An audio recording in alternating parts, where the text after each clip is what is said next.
Killer Train. Here we go again.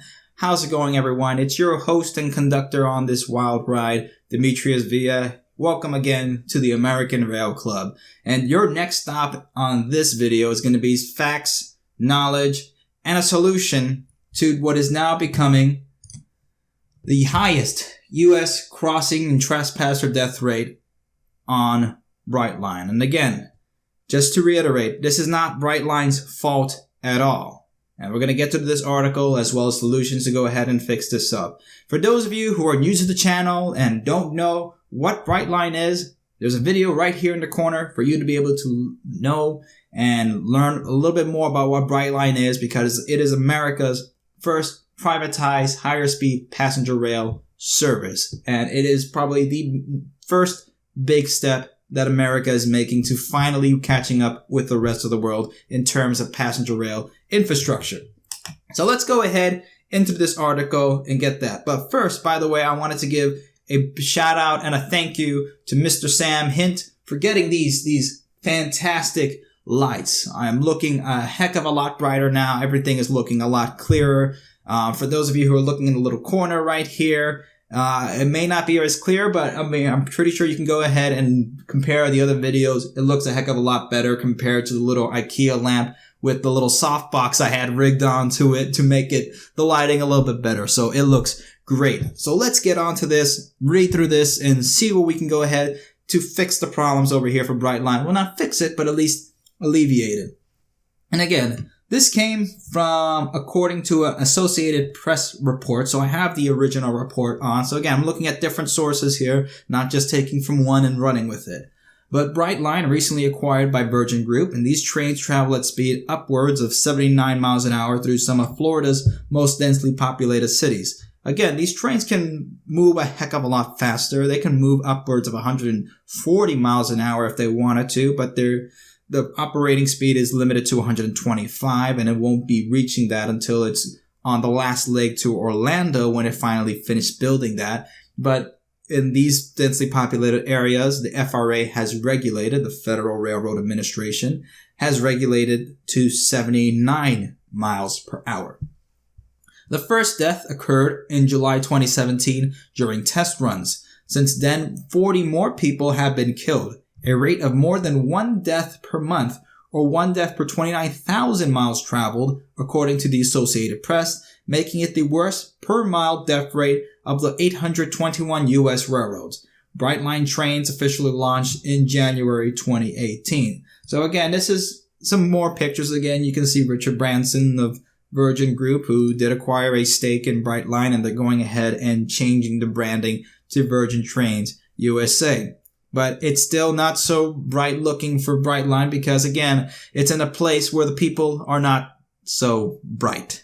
It's the truth, and nobody wants to say it, but I'm going to go ahead and say it because that's the reality, okay? South Florida, you're not going to have a whole bunch of rocket scientists in South Florida. But again, there is still some ways to go ahead and do that. And again, it's not to go ahead and knock all the people in South Florida. I'm born and raised in Miami, but anybody who knows Miami, South Florida, Broward, West Palm, again, not rocket scientists. You'll probably find those in Cape Canaveral.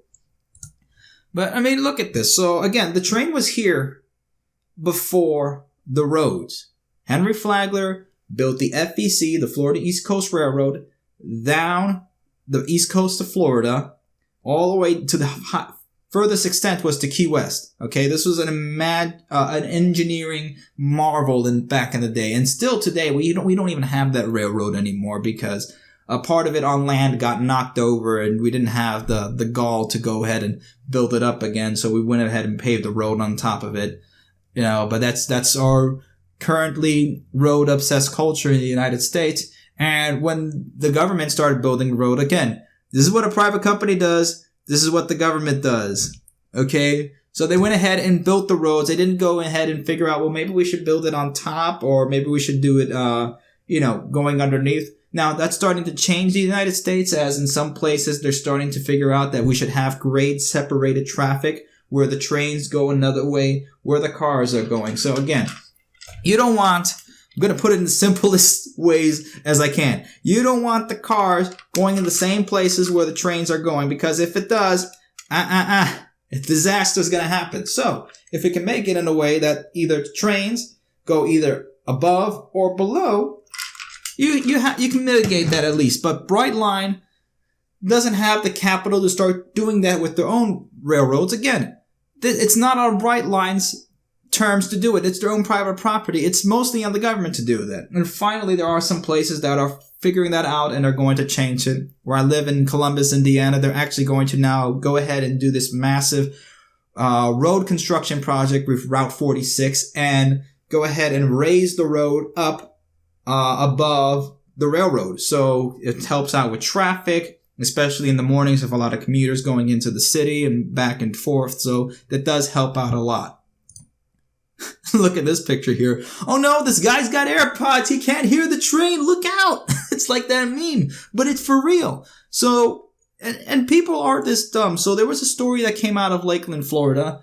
Wish I had it up here because I'll go ahead and look it up. But there was a woman who had her headphones on and she was looking down at her phone. There was a CSX train going 4 miles an hour. Mind you, trains are the most massive ground transportation behemoths that humanity has ever made. Okay, this is the largest mode of ground transportation, the largest vehicles that we have made. But some people cannot feel 60 tons, rumbling through the ground close to them. And this woman, mind you, her composition she was waddling over the railroad tracks quite slowly while listening to her headphones at a pace that was too loud that she could not hear the train conductor also honking the horn. So what happened? Well, she, got hit by it and, South Florida may have had a record on the Richter scale when she fell down. Okay, that was a joke, but whatever. Okay, look, we can make fun of people here if we wanted to. So again, but here's the thing. How do you not hear a train coming by and how do you not move when you feel it? I mean, there's two things that you can do. So again, pedestrians have to be able to look out for these trains and there's no way that you can miss these coming through. I mean, it's in bright colors. How do you not miss that?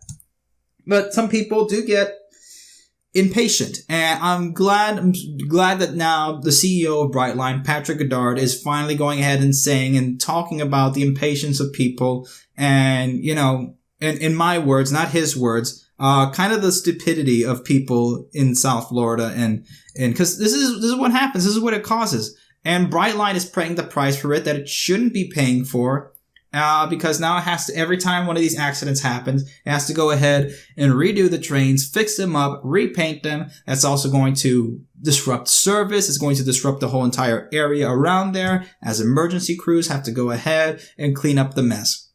And I've been in, what happened in the train accident on Tri-Rail. And I know in this article they do mention Tri-Rail. So let me go ahead and down there just to go ahead.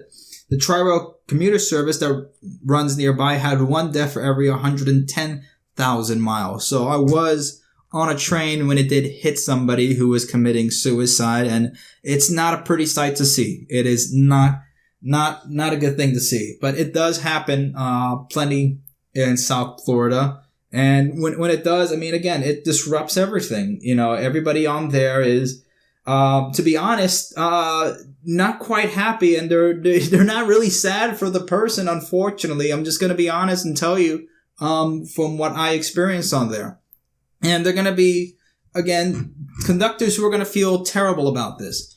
Because, again, and this is to quote Goddard, that even though it is not the train crew's fault, they feel like it is, and a lot of them suffer, Goddard said. The company declined to make an engineer available for comment. This is something we obsess about. It's tragic. There's nothing we would want more for the number to go down to zero. So, it's pretty hard for the train crew members to go ahead and, for some like this one on, if you guys remember this meme, where a train conductor from I don't know what country said that, that there's basically, people that go through and at some point he just gives up on it and emotionally zones out, and well, if they choose to come over, he just escorts them to the other side. But again, most human beings aren't like that, and it does affect them emotionally, which is sad, especially for people who aren't thinking, and drugs, alcohol, or both were found in many victims' systems. And again, the majority were suicides. Others involved impatient motorists, pedestrians, bicyclists. And I think it did mention this in the AP article. Again, there's something else that's also here as well that I found pretty interesting. So the company is working with suicide prevention groups and will experiment with infrared motion detectors and drones to patrol tracks. The drones, guys, are coming out. The drones will have cameras to spot people lingering, as those contemplating suicide often do, and speakers through which drones monitors can speak with them. The monitors will also alert police and warn engineers. So imagine that somebody's, standing there and contemplating suicide on the Brightline track, and out comes this drone to go ahead and stop them. It's like, you don't have to do this. You don't have to do this. Please don't. So imagine that happening. So, let's see. There are a few railroads you will find who have done more to mitigate these types of issues. Now, Brightline has done plenty to make sure that these issues are, as mitigated as possible for what they've got. I mean, this is a very new service. There are gates in more urban areas, and there are signs that says no trespassing private property. It is their private property. Hippity hoppity, get off the property. Again, so local police reports are much more gruesome, particularly in descriptions of what happens to a person hit by a train. Again, I'm going to tell you, I've seen it for myself. It's not pretty. If somebody is looking to commit suicide, I urge you, do not. There are other options. Your life is not as bad as you think it is. And if you're committing suicide by train, let's be honest, you're going to have yourself hated by other people. Okay. So, just to also show, in Japan, it's very different in Japan that there are people who commit suicide by train in Japan, sometimes by Shinkansen. And when it does, it not only, as always, and again, it doesn't just affect the people on the train that now have to be stopped and there for, close to an hour, but also the rest of the network is also stopped, and emergency crews are also imposed upon to go ahead and clean up the mess. And the difference here is that in Japan, they actually go ahead and impose the cost of cleaning on the family of the person who committed suicide. So again, for a family that has somebody in their family that committed suicide, they feel a great amount of shame to do this, and they're also going to feel it monetarily as well. So, it decreases the amount of people who want to do this again. When that happens, they don't want to put the burden on their family. So if somebody is already dead set on committing suicide, they're going to do it some other way. But again, pretty dark subject, but this is the reality we're living in, guys. And again, this is what happens. So that's one solution which I think is happening, which could probably work, but I think they can go a step further. Now, what happens when we don't have solutions? The government starts to step in. So here's another article. Train deaths prompt Governor DeSantis to seek more safety measures. So the problem with that is that, of course, when the government goes ahead and imposes more measures and more regulations on a railroad that is doing more than enough to go ahead and stop people from getting on there, it's just going to hurt the railroad even more, because now they have to spend more in order to do a heck of a lot more safety measures that may or may not actually stop people from going on. Now, you don't see this happen when it comes to automobile roads, because you can very well easily go ahead and cross the street and get hit by a car. But the government is not going to go ahead and say, well, we need to enact more safety measures to make sure that people learn how to cross the road. You don't see that. They make sure they go ahead and build more roads. But when it comes to a private company that is running a railroad service, then they're going to go ahead and try to enact more safety measures. And I believe that's, entirely unfair, and especially the amount of funding that is given, much more heavily funded towards roads in the United States over trains. It really is disconcerting, and, it takes a lot of trust out of the system that we're supposed to have here, that is supposed to be free and equal for everyone, as they say, but it's not really that. And again, there's another article over here of why Brightline is facing so many deaths, and we need to do more to stop it. So again, high-speed railroad is new. Its trains are fast. So this is something that most people in the United States aren't used to. So at the beginning, it was, a little bit excusable because most people didn't know that they had a 79 mile an hour train that was rushing through pretty fast in South Florida, and it wasn't a freight train. So at that point, yes, but after, several months and now, close to 2 years, it's unacceptable now for anybody to be getting caught by the train. And again, a lot of this is due to impatience. That's really what it is. And let's go over here. So again, what are some ways to do prevention? And I know Brightline has been doing Operation Lifesaver in Florida, but let's be honest. If we really want to get South Floridians to get something done, we need to trigger something else. Because number one rudest city in America is Miami. And I know we're used to hearing about this, and I know some people are tired of me saying this, but it's true. And again, I've grown up hearing all these studies that Miami is number one for something that we don't want to be number one for. Well, I personally wouldn't want to be known number one for, but I mean, again, this is like the 5th time Miami has come up on a study for, number one rudest city. Again, so you have that, and you also have a city that is also very, very vain about themselves. Okay, when anything towards Miami or Miamians or Floridians in general could be seen as a personal affront. I mean, you just go ahead and try to tell them something that's constructive criticism, and they'll take it as something personal. But again, you could blame it on whatever you want. You can blame it on the different type of residents we're having from mostly South America or Latin America. You can blame it on the culture of Miami that we've had for the longest of time. Whatever you want to go ahead and blame it on, this is the reality of what it is. So, my solution. And again, you don't need $1 million market researcher to go ahead and give you some suggestions for this. And now I'm speaking to Brightline of what we can be able to do to fix the solution. Dumb ways to die. I'm sure you guys have heard of Dumb Ways to Die, which has been a phenomenally viral video back when it came out in around 2013. Now, for those of you who don't know, this was actually an ad campaign for the Melbourne Metro system. So, now funny enough, I went ahead and went looking into it to see, well, has it actually been effective? Has it actually stopped people from doing dumb stuff on trains? And again, if you haven't seen Dumb Ways to Die, I mean, 100 million people have seen it or so far, upwards of that. It's a ridiculous amount of views. But again, this is the type of stuff that gets people thinking, because you're not only making it humorous, but you're also shaming people for doing stupid things. Again, it's, let me see, crossing the boom gates on a level crossing. So this is the type of things that people need to learn to stop doing.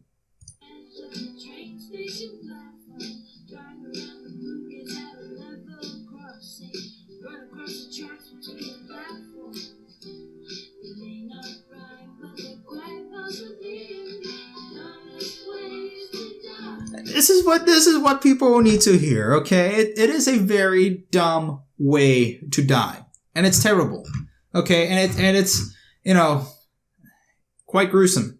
But again, I do think that Brightline and Virgin Group in general, since they're known for having a knack for doing witty and funny commercials at times, this would be something that if they could be able to market in South Florida mainly, because again, this got worldwide appeal, but in some of the older articles talking about the effectiveness of Dumbest Ways to Die, they do say that, it wasn't as concentrated in Melbourne, which was the whole point of it, was to get people in Melbourne to stop doing dumb stuff around trains. But again, this could be marketed very well and very easily in South Florida, whether through billboards or through local news stations, through Instagram ads. There's a whole bunch of ways to get this through. Maybe TikTok too. I think that's something that's coming up, but I don't think the younger generation is really the ones that are really trying to go ahead and do dumb stuff around trains as much, but you never know. So, I mean, target everybody. Do it on TikTok, do it on Instagram, do it on YouTube. There needs to be a sort of new campaign to get this done. So looking at the studies, it was actually near like a 20% decrease before and after When Dumbest Ways to Die came out. So again, in the long term, we can't really tell, but it seems like serious injuries, look at it, have gone down pretty well. So it was 12, 7, 8, 14. That's a pretty large average. And then Dumbest Ways to Die came out around this time, and it looked 3, 3, 7, 7, 1. So is this effective? I think on the long term, it definitely has gone down significantly. Look at that. In terms of injuries, that is the consequence of someone taking a risk or had an accident. Those numbers have definitely gone down quite significantly over that period. And I think this is something that could really well fit the culture of South Florida and very well fit, Florida in general, and also Virgin Group, and trying to get away and getting a quirky commercial or getting a quirky marketing campaign to really get to these people and say, this is stupid. Because it doesn't just hit the people. Somebody who's, very safe and whatnot could very well go ahead and look at the video on his, on his phone and go ahead and send it to someone who may do very stupid stuff, who may be very susceptible to doing dumb things around trains, and they may look at it, and then the next time they're driving in Aventura, they may not do something stupid and try to drive through the crossing. So again, this is pretty sad of what's going on, but hopefully a solution is around the corner to at least curtail the amount of trespassers, because it's getting to the point where if the government starts getting involved, this is where bad things start to happen. And again, it could make it worse, because what we have now is a very dysfunctional and very unbalanced way of dealing with transportation in the United States. Again, roads and airplanes and airports get a lot more funding and subsidies versus trains. Look at here in the state of Indiana, the state couldn't go ahead and give $3 million for Amtrak to keep running its service between Indianapolis to Chicago. But it was certain enough to go ahead and give $25 million or some ridiculous amount of money to Delta Airlines so they can go ahead and run a direct service between Indianapolis to Paris, France. So, is that really helping the common person? Is that really helping the American? No, not to that extent. It's not really helping as much as it will be to help something within the community and within the region. So I hope this video has given you some insight into that and sort of my opinion, as well as some facts and research into what can be done to fix the amount of problems and the amount of deaths and trespassers on Brightline.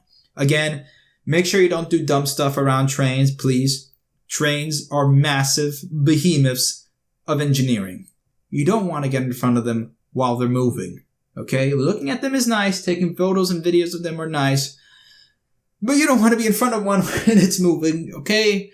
Trust me, it's a very, very horrifying picture to see. And again, hope you enjoyed this episode. Hope you learned some. Make sure to subscribe if you have not, and click the bell so you can be able to get notice of when the next video comes out. And if you have not yet, be sure to be a patron on Patreon, where I will be going ahead and putting in more videos as well as exclusive content that only patrons can see on there, as well as running Google Hangouts, where you can be able to talk to me directly on a Google Hangout and some exclusive polls. So thank you all. We'll see you next time.